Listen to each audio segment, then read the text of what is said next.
আসসালামু আলাইকুম। সবাইকে স্বাগত জানাচ্ছি এসকেএস ফ্যামিলি থেকে। আমি শাহনাজ পারভীন। সবাই কেমন আছেন? নিশ্চয়ই অনেক ভালো আছেন। আর আমরা তো বেশ ভালো আছি। বিশেষ করে 2 দিন তো বেশ ভালোই ছিলাম। বড় আপার বাড়ি গিয়েছিলাম। বড় আপার বাড়ি থেকে বেড়ানো শেষ, এখন বাড়ির উদ্দেশ্যে আমরা রওনা দিয়েছি। তো এই রাস্তাটা খুবই ভালো লাগছিল। দুই পাশে পুকুর আর মাঝখান দিয়ে রাস্তা।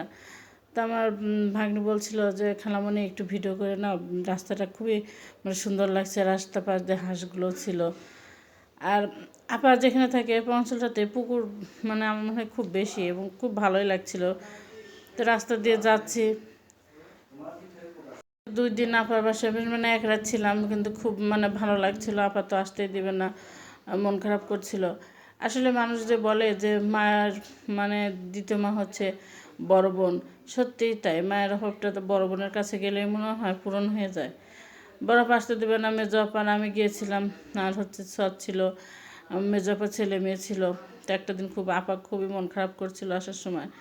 আমাদেরও খুব খারাপ লাগছিল। তো বড় আপা যদি সঙ্গে আসতো তাহলে খুবই বেশি ভালো হতো, কিন্তু বড় আপা আসলো না।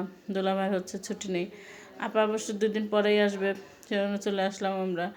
আর বাড়িতে মা একা আছে, মায়ের কাছে চলে আসলাম। তো আসার সময় রাস্তাতে এক মসজিদে সভা হচ্ছিল, আমাদের এখানে যে ওয়াজ মাহফিল হয় সেটাকে সভা বলে আঞ্চলিক ভাষায়, সেটা হচ্ছিল।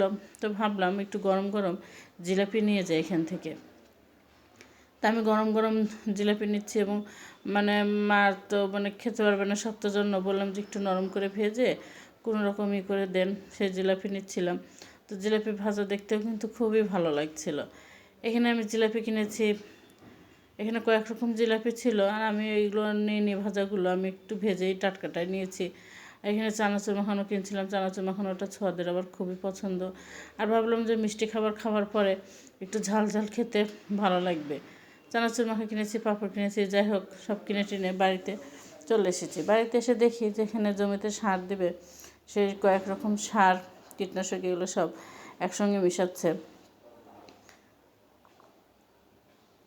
এগুলো সব বিভিন্ন নতুন নতুন গাছ লাগিয়েছে বাড়িতে, সেই সব গাছে দিবে। আব্বা পাশে থেকে বলছিল। আর এগুলো হচ্ছে হালিম ভাই, সে এগুলো মিশাচ্ছিল গাছে দেওয়ার জন্য।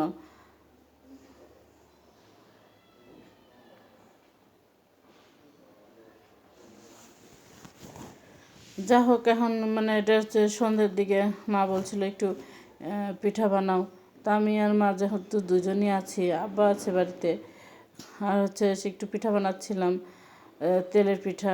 আমরা অবশ্যই একই দিনে তেলের পিঠা বানিয়েছি, ডিম পিঠা বানিয়েছি। আর মা বাবার তো ডায়াবেটিক্স আছে, তাদের জন্য একটু অন্য পিঠা বানিয়েছিলাম। তো পিঠাগুলো কিন্তু মাশাআল্লাহ, প্রথমটা ভালো হয়নি, কিন্তু পরেরগুলো কিন্তু খুব সুন্দর হয়েছিল। পিঠা ভাজতেও খুব ভালো লাগছিল। বাড়িতে গিয়ে আমি খুব একটা কাজ করি না, কিন্তু এবার একটু করেছি। মা যেহেতু অসুস্থ, একটু কাজ তো করতেই হবে। তো এই তো পিঠাগুলো কিন্তু খুব সুন্দর হচ্ছিল। আর এটা এই যে ডিমের পিঠা, দেখুন এত সুন্দর ফুলেছে যে পিঠাটা উঠানোই যাচ্ছে না, একদম ফুলে একবার ফুলকো লুচির মতো হয়ে গেছে পিঠাটা। আর সত্যি পিঠা ভাজতে গিয়ে যদি পিঠাগুলো সুন্দর হয় তাহলে কিন্তু ভাজতে খুবই ভালো লাগে। আর পিঠা যদি না হয় তাহলে কিন্তু একদমই ভাজতে মন বসে না, একদম বিরক্ত লাগে। কিন্তু এখানে পিঠাগুলো হচ্ছিল জন্য খুবই ভালো লাগছিল পিঠা ভাজতে। যাই হোক, পিঠা ভাজা প্রায় শেষ। এখন শীতের সময় গরম গরম তেলের পিঠা খাই। সবাই ভালো থাকবেন, আর পরবর্তী ভিডিও দেখার জন্য আমন্ত্রণ রইল। আল্লাহ হাফেজ।